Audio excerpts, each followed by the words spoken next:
आज हम फूलों सी कोमल और वज्र सी कठोर व्यक्तित्व वाली महिला अहिल्याबाई जी के बारे में जानेंगे। अहिल्याबाई पुरुषार्थ, दूरदर्शिता और महानता में अद्वितीय थीं। कोई भी इन बातों में उनकी बराबरी नहीं कर सकता था, ऐसा मानना था नाना फडणवीस जी का। अहिल्याबाई जी का जन्म सन 1725 ईस्वी में औरंगाबाद जिले के चौड़ी ग्राम में हुआ था।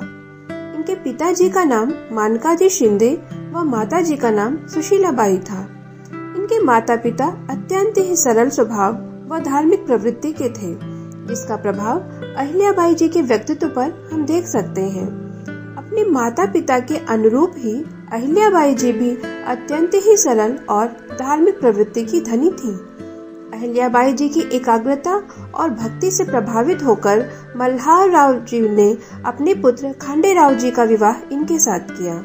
खांडेराव जी की राजकाज में बिल्कुल भी रुचि नहीं थी, किंतु अहिल्याबाई जी ने अपनी सरल सीख से खांडेराव जी की सोई हुई वीरता को जगा दिया और वे राजकाज में रुचि लेने लगे तथा निरंतर प्रयास से अस्त्र शस्त्र चलाना भी सीख लिया। अहिल्याबाई जी राजकाज में इतनी दक्ष थीं कि मल्हार राव बाहर जाते समय राज्य का सारा कार्यभार इन्हीं पर छोड़कर जाते। मल्हार राव जी एक खुले विचार के व्यक्ति थे और अहिल्याबाई जी को पुत्र वधू से ज्यादा बेटी मानते थे। इसका जीता जागता प्रमाण यह रहा कि जब दुर्भाग्यवश अहिल्याबाई जी के पति खांडेराव जी को वीरगति प्राप्त हुई तो मल्हार राव ने उन्हें सती न होने दिया, अपितु उन्हें राज्य संभालने के लिए प्रोत्साहित किया। इस प्रकार अहिल्याबाई जी ने एक कुशल नेतृत्वकर्ता की भांति प्रजा की सेवा की। कुछ समय उपरांत मल्हार राव जी की मृत्यु होने पर अहिल्याबाई जी के पुत्र मालेराव ने गद्दी संभाली, जो कि अत्यंत क्रूर और अत्याचारी साबित हुआ।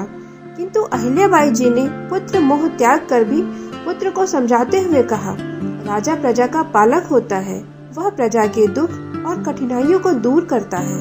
यदि तुम ही प्रजा को दुख दोगे तो वह कहाँ जाएगी। प्रजा से प्यार करो और उसके लिए कल्याणकारी कार्य करो। किंतु मालेराव ने माँ की एक न सुनी और उन्हें अपने प्राणों से हाथ धोना पड़ा। पुत्र वियोग के बावजूद अहिल्याबाई जी ने राज्य की बागडोर अपने हाथ में लेने की घोषणा कर दी, जिससे बौखलाए मराठा पेशवा बालाजी राव के पुत्र रघुनाथ राव ने अहिल्याबाई जी के पास संदेश भेजा कि शासन करने का अधिकार केवल पुरुषों को है, आप हमें राज्य सौंप दें। किंतु अहिल्याबाई जी कदाचित विचलित न हुई और उन्होंने स्वाभिमान पूर्वक निर्भीकता से उत्तर दिया, राज्य है कहाँ? राज्य तो मैं भगवान शिव के चरणों में अर्पित कर चुकी हूँ। मैं तो केवल सेविका की भांति इस धरोहर की रक्षा कर रही हूँ। शत्रुओं से राज्य की रक्षा के लिए रानी अहिल्याबाई ने महिलाओं की एक ऐसी सेना तैयार की कि दादा राघोबा के हौसले पस्त हो गए। इतना ही नहीं, बाहरी शत्रुओं से राज्य की सुरक्षा के साथ ही आंतरिक शासन पर भी उनकी पैनी नजर रही और उन्होंने ऐलान किया कि जो वीर पुरुष डाकू का आतंक समाप्त कर देगा उसका विवाह उनकी पुत्री मुक्ताबाई से होगा। और तभी एक नवयुवक यशवंत राव फड़के आगे आते हैं। 2 वर्ष के भीतर वह डाकू का कहर समाप्त कर देते हैं एवं रानी अहिल्याबाई मुक्ताबाई जी के साथ उनका विवाह संपन्न करा देती हैं। ऐसी महान उदारता व स्नेहपूर्ण व्यवहार के कारण प्रजा उन्हें माँ साहब कहती थी। जगह जगह इन्होंने तीर्थ स्थानों पर मंदिरों, घाटों और धर्मशालाओं का निर्माण करवाया। गरीब अनाथों हेतु भोजन का भी प्रबंध कराया।